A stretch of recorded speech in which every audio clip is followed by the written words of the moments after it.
Here we go with Heat 2 of the Tournament of Shame. I am the red team, and the blue team is none other than Cash Cab, a.k.a. I'm Northern Lion. Hello. Hey, how'd your first match go? Oh, geez. It went good. The game has begun. they dropped an AI in my position. Yeah, first game was good. Nick, he's a competitor. He hadn't played much 1v1, so he spent a little bit of time getting acclimated to 1v1 strategy, the differences between that and, like, team play. But, yeah, it went well. How about you? It was good. We went a best of 3, so it was a little intense. But you know what I love about you, Ryan? What? Even in, like, victory, you're always, like, a consummate politician. I try to be gracious. You are. Everything. Like, I try to catch you in situations in which you'll just be like, oh, God. What was that? Well, that was just a goal. You played very well on the defense there. Get out of here. Got some extra save points. I think it was a valiant effort. The mayor of Vancouver, ladies and gentlemen. All right, here we go. So I'm going to go out on a limb and say it's like you and Mathas are the best. Is that fair to say? Well, you're putting me on the spot here. I think, we've got a lot of great competitors. People. Come on! On any given day, anyone can win. In all honesty, it's probably Bear and myself. But I did see that Bear he 2-0'd Mathas, but the last game was 5-4, and that surprises me because Bear, I think, might be the most skilled in the entire tournament. So we'll see. We saw in the goofball tournament that people can come from sort of nowhere and just like learn something over the first qualifying matches and then actually put up a good fight. So we'll see. How much 1v1 have you played? Oh, I've probably got the most experience in 1v1 out of anybody in the tournament. I think I've probably played like maybe 15-20 hours of that alone. Of just 1v1? Yeah. Oh my God! What is that? What is that? That's just flying meta, man. That's Spider-Man strats. So what you're saying is I shouldn't feel terribly bad about myself for being down 3-0 right I don't now. think you should feel bad about yourself at all, Dan. I think you're a good guy. I think you. I'm not fishing for compliments. Okay. Right? But what we can do is, I'll teach you some tips. Do you know who you play next? I believe I play Bear next. Okay, well that's gonna be tough. But for everybody but Bear, I'll give you some tips that can give you maybe a little bit of an advantage. Trash out of here. That was good. So the real thing in 1v1, a very important thing, is the kickoff.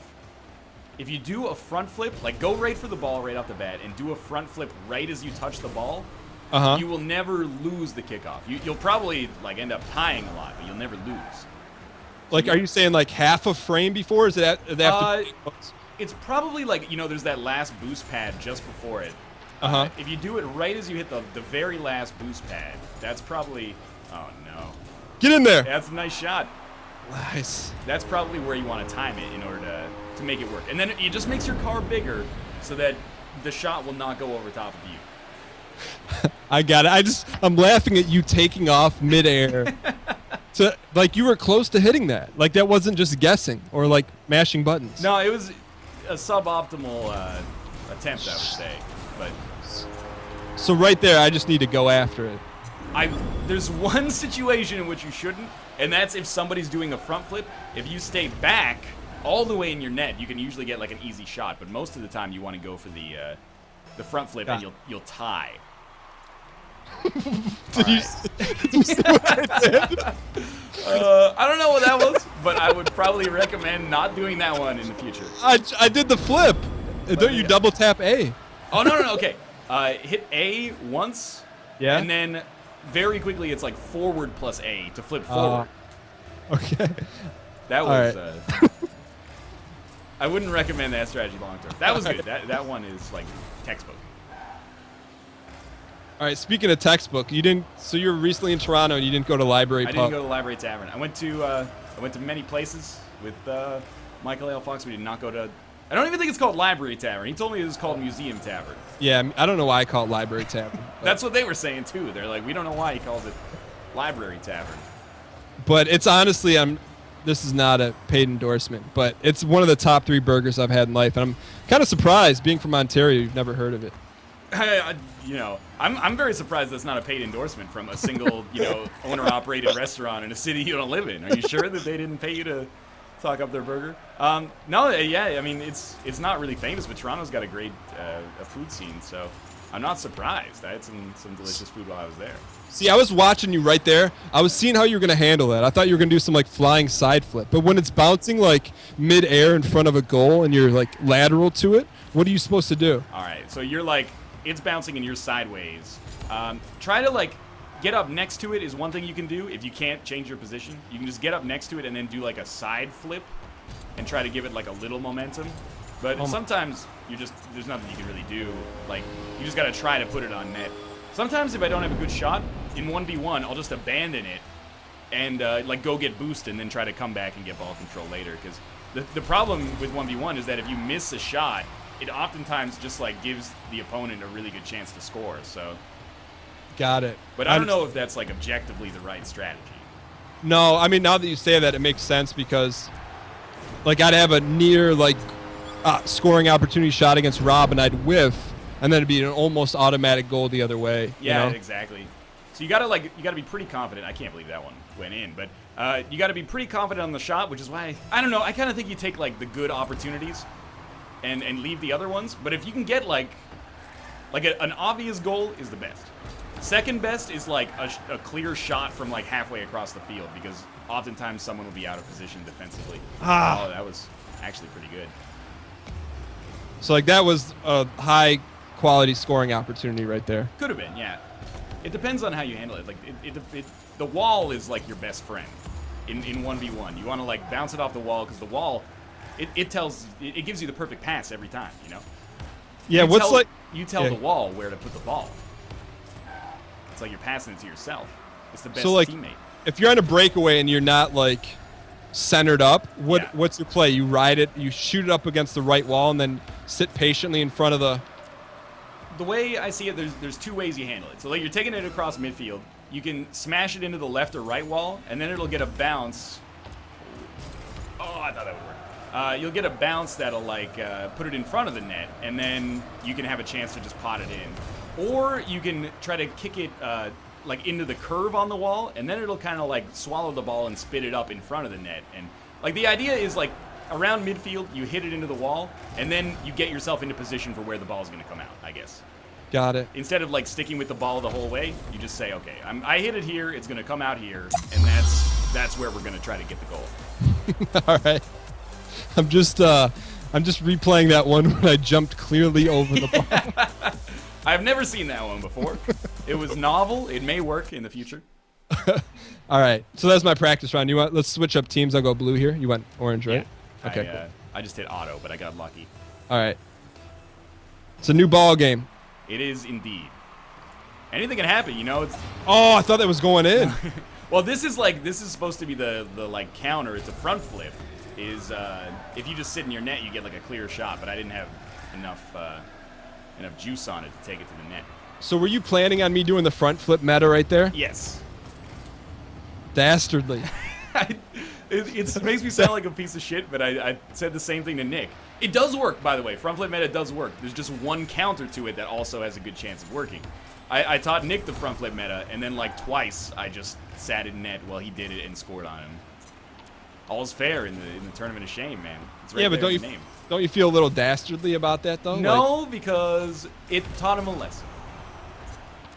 Oh, I feel like if I can jump out at least to a 1-1, 2-1 lead, I think I'll win. You just killed the clock. Yeah. Oh, God. I don't know what happened there. I did like a side flip. All right. Oh, my. That's bad luck. See, why don't you just say that's bad play? Because there's no joy in punching down, you know? You gotta... That's true. You can, to yourself, you can be like, oh, I suck. I'm a piece of garbage. But to do it to other people makes you kind of an asshole. But in my head, of course, I'm thinking, oh, wow, Dan really fudged that one up. Except you didn't say fudge. Except I didn't say fudge, exactly. Do you have a Canadian flag on your... I used to. Now I'm the cash cab, though. Cash cab uses $. What is this? I don't... I was just seeing what you're going to do. What are you... Punch, counter punch. Yeah, we've got the American flag. Punch, counter punch. Did you guys go to the aquarium? No, because I go to aquariums actually like a surprising amount, but it's not like it's something I do every week, but like Vancouver has a really good aquarium, and we went to the aquarium in London when we were there like 6 weeks ago. So I was like, I don't need to go to the Toronto aquarium again. So what you're saying is you have a lifetime pass to the Vancouver That would aquarium actually. you go every I'm day? not even messing with you. I bet that you could get that for like $10,000. 10,000? It's like $40 to get in. Maybe like a couple thousand. 10,000 might be a little out of control. It's like $40 or $60 to get in to the Vancouver aquarium. So I wouldn't be surprised if it's expensive. I mean, what's the deal with aquariums? Is this a joke, or do you want to know? No, like, you don't seem like the type of guy that would be enamored with. Well, Let's go. It may surprise you, but I have a degree in biology. You know, I'm interested. You do? Yeah, I do indeed. I like physiology and stuff like that, but mostly it's just like, I don't know, something to do. You know, I'm like, oh, that's a really cool looking animal. It's basically like it's a water zoo. That's true. And Wait, it's so you have a degree in biology? Yeah. Were you going to be a biology teacher? I didn't know. It wasn't intending on being a teacher. I didn't really know what I was going to do. I was just like, I was 17. I was like, I like biology. You get called into your guidance counselor's office, and you're like, okay, what do you want to do with the rest of your life? And you're like, I like fish. All right. wait, were you going to go the marine biologist track and then? I you was didn't- actually in like more of a track that was like evolutionary biology, so like genetics, I guess. It was kind of a mixture of like I completely screwed it up. It's like a mixture of biology and psychology, I guess. Okay. Oh, Please. nice goal. Nice goal. Thanks. Nice shot. So biology, you graduated in biology degree, just went right out the window? Pretty much, yeah. Still got it in my back pocket one day. Oh, you nudged it though, and the nudge was enough. There's the counter to the counter. One day that biology degree might come in handy in case it's post-apocalyptic nuclear winter or something like that, and I need some. That was a kindling. great play. Thank you. That's your classic 1v1 right there. You hit it off the wall, and the wall's just like, you know what? I'll spit it out right in front of the net, and then you just be there. That was pretty impressive, not gonna lie. I can't stress enough, the wall is your greatest friend. Unlike other teammates, it won't let you down. Who are you referring to? Everybody. The wall is infallible, though. Hey, you want to know something weird, meta? All right, I would. Oh, God. I used to be a biology teacher, and I don't have a degree in biology. No way. Yeah. I got grandfathered into this private school, and they're like, hey, do you want to teach biology? I'm like, sure, I need a job. Well, I mean, to be fair, like, if I was to teach biology at this point in my life, I probably would have to, I basically am starting from zero. Like, I'm assuming that it would probably be a little easier for me to remember. Get in there. God. It'd probably be a little easier for me to remember the stuff because I've already learned it, like to memorize the Krebs cycle and stuff like that. But for the most part, I'd be like having to check myself all the time and teach from the textbook. So I don't think it's really that much of a disadvantage. Wow. You're really good at the anticipation of this, you know? Okay, so here's where I think, that's a little bit of a different one because you got stuck on the side. I feel like on those, you don't go for the save if you're the goalie. If it's coming off the wall, you try to like intercept it off the wall so that they don't get a chance to hit the center. And then it gives you the advantage. Yeah, it's easier to hit it when you know where it's coming. And again, like the wall, it's your best friend and your worst enemy. So it's like you're saying take away the anticipation advantage you have. Right, because what I do is I'll hit it off the wall and then get in position for the center, like when it comes off the wall. But if there's no, if it doesn't come off the wall, then I'm out of position. I got to like reverse direction. It really leaves you at a disadvantage. And basically you're like the Argonauts, pretty much. I'm basically like the Toronto Argonauts. Honestly, I don't know enough about Canadian football to dispute or agree with that. See, that was an underhanded jab trying to get you to pile on the Argonauts, and you still wouldn't take the bait. They suck, though. BC Lions for life, man. The Lions that's where my heart truly lies.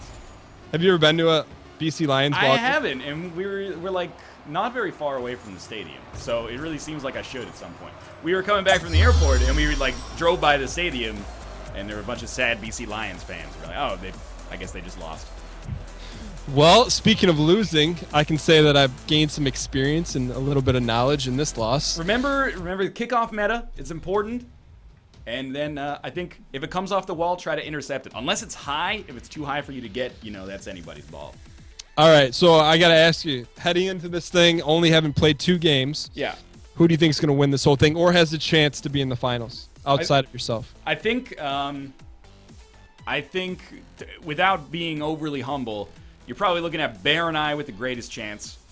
After that, I think you're looking at Mathas and Nick. After that, I think you're looking at Rob and yourself. But I would love to see anyone from any of those groups take it home because they're all wonderful people. All right, Ryan, good game, man. Yeah, you too, man. All right, thanks everyone for watching. We will see you in Heat 3 tomorrow. Later, guys. Later.